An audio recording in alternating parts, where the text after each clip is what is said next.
Hello বন্ধুরা, তোমরা সবাই কেমন আছো? আশা করি সকলেই খুব ভালো আছো। আজকে মা অন্নপূর্ণা পূজা উপলক্ষে আমরা গেছিলাম সেজো কাকা শ্বশুরের বাড়িতে। দেখে নাও, পুজোটা এত সুন্দর হচ্ছিল যে কি বলবো।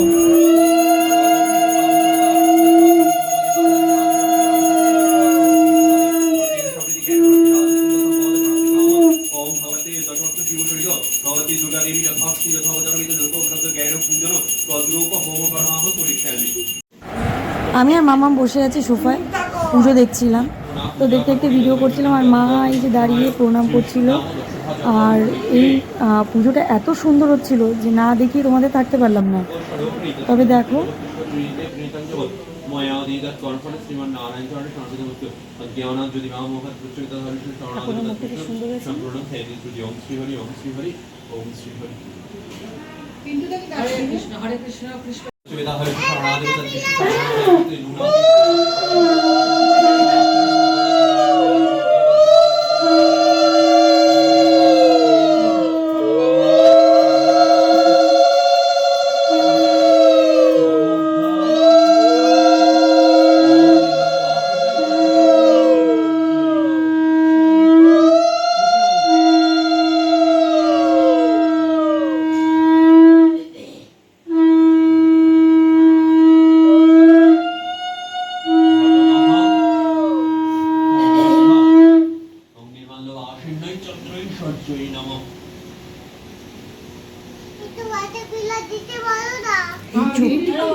এখন আমি ফটো তুলছি, মা আমি মাম্মাম বসে রয়েছি।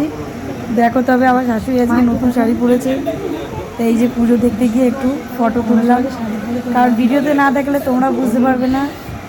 আমার শাশুড়ি ভাই আজকে শাড়ি টাড়ি পরে বেশ সুন্দর লাগছে। আমার মেয়েকে দেখো খুব দুষ্টুমি করছে, বসে রয়েছে চুপচাপ এখন। এই দুষ্টুমি করিস না, মানে যেখানেই যাবে সেখানেই দুষ্টু দুষ্টু। ওটো বালিশ নি কিভাবে দুষ্টু করিস না। এই যে এখন সবাই প্রণাম করছি। তবে আমাদের খাওয়া হয়ে গেছে, এখন ফটো সেশন চলছে, ফটো পর্ব চলছে। ফটো তোলা হয়ে গেলেই দেন আমরা বাড়ি চলে যাব। আর ওই যে আমার মেয়ে দাঁড়িয়ে রয়েছে ঠাকুরের সামনে একদম, মা ওদিকে দাঁড়িয়ে রয়েছে, ওদিকে কাকিমা জেঠিমা সবাই দাঁড়িয়ে রয়েছে, সবাই ঠাকুরকে প্রণাম করছে। আর যাই হোক, তোমাদের কেমন লাগলো? মায়ের পুজোটা দুর্দান্ত হয়েছে, মানে বলে বোঝানো যাবে না। এত সুন্দর যজ্ঞ ছিল, এই যজ্ঞটা দেখতে পেরেছি।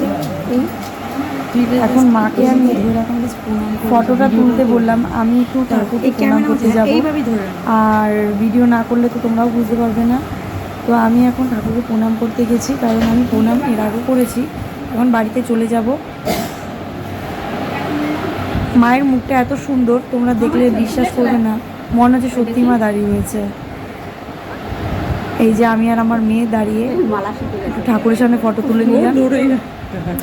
কেমন লাগলো তোমাদের? আশা করি সকলেই খুব ভালো লেগেছে মায়ের মূর্তিটা। তো বাই বাই, টাটা।